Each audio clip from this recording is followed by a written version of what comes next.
For example, one using a high-powered telescope can look at other planets, but is unable to see any gravitation those planets might have.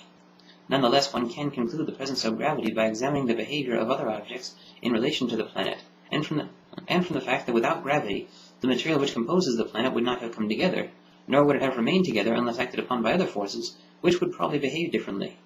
This, however, establishes the basis for descriptive belief, not knowledge. Believing is not knowing. Believing with a firm conviction is not knowing. Knowledge is not benefited by conviction, no matter how firm. Knowledge must consist of fact and extrapolation. Both must be demonstrable. Fact is something objective, while conviction is something subjective. There is a fellow in Texas who has a firm conviction that the cat goddess Bast of ancient Egypt exists. Do you find his conviction convincing? Maybe I'm way off, but I suspect that you probably don't.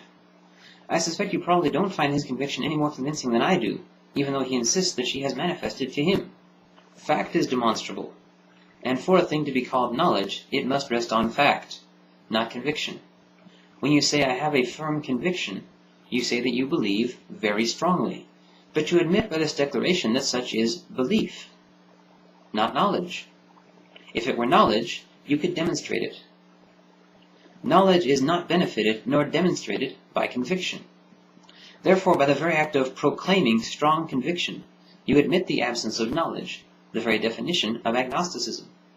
Agnosticism is not the lack of conviction, it is the lack of knowledge. You say that theists acknowledge that there must be something there. Something where? There? There? Back there? Where are you referring to?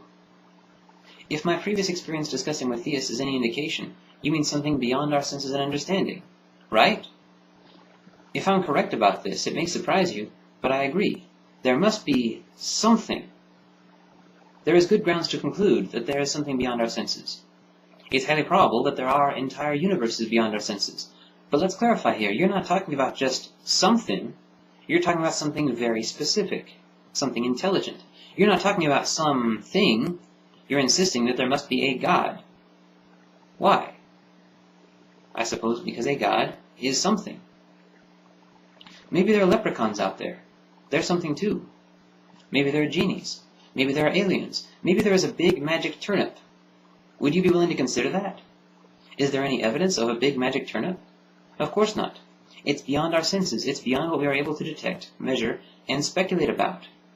Perhaps you can demonstrate to me how it makes more sense to say there must be something there, therefore there must be one or more gods, than to say there must be something there, therefore there must be pixies. I presume that you are not Superman, and that most of the buildings where you are have walls which are opaque, aside from the occasional window. I therefore infer that you cannot see through them. Imagine if someone said to you, well, you cannot see through the walls of that building, but there must be something there. You would agree, wouldn't you? I certainly would. What if he or she then followed up with, that something must be a unicorn? Would you agree with that? I would certainly hope not. I certainly wouldn't. Now why not? Because absence of evidence is not evidence. The unknown is the unknown, and treating it as otherwise is absurd. Not having any information, any evidence, any clues whatsoever about what's taking place in that building, any declarations one can make about it are nothing but blind guesses. Why? Because what is taking place in the building is beyond our senses. What matters is not what the evidence and the clues fail to rule out, but what the evidence and the clues actually suggest. To insist on emphasizing what the evidence fails to rule out is impractical, since there are countless such possibilities. What if the individual who made this suggestion were to follow up by declaring a strong conviction that there is a unicorn in that building? Would this mean anything? Of course not. Now at this point, privacy rights might become an issue if this were real life. Fortunately, it's only a hypothesis.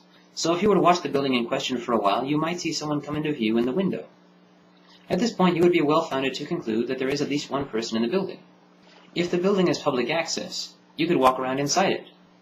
You would then have a good basis for concluding the presence of all kinds of other things inside the building. If in one of those rooms you were to find a unicorn, then at this point you would have adequate grounds to conclude the suggestion. But up to this point, a suggestion was all it was. But at this point, there is a unicorn in that building becomes a demonstrable fact for which proof can be provided, and at this point, firm conviction is something superfluous. One who has proof has no use for conviction. Anyone who doubts you when you say that there is definitely a unicorn in that building may investigate and see for themselves. What if, on the other hand, when you looked around inside the building, you did not find any unicorns, but you did find a helipad on the roof? The individual who had the firm conviction about the unicorn was not aided by that conviction in the discovery of the helipad. Actually, it was brought to light by investigation, not conjecture. Why did the individual with the firm conjecture not discover the helipad? It was because he was content with the conviction. He did not investigate the building to see what was inside it because he was convinced that he already knew. No human venture has every answer, nor does any human venture have every detail correct. Not science, and not religion. The advantage of science is that it admits it. You cannot find a certain answer without first admitting that you don't already have it. You have to acknowledge the limits of your own knowledge and understanding before you can expand them.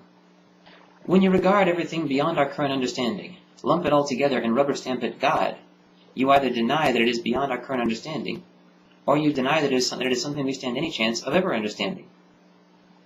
In either case, you give yourself good reason not to investigate it. Now, perhaps our chances for gaining an understanding we don't currently have are low, but they're higher than if we don't even bother to investigate. Do I deny the existence of all dragons and unicorns? Yes. I have no evidence of them. Don't you deny them? Do I deny the existence of all gods? Yes, for the very same reason. Yet you don't. What is it that makes something which must be out there any more likely a god than a group of dragons and unicorns?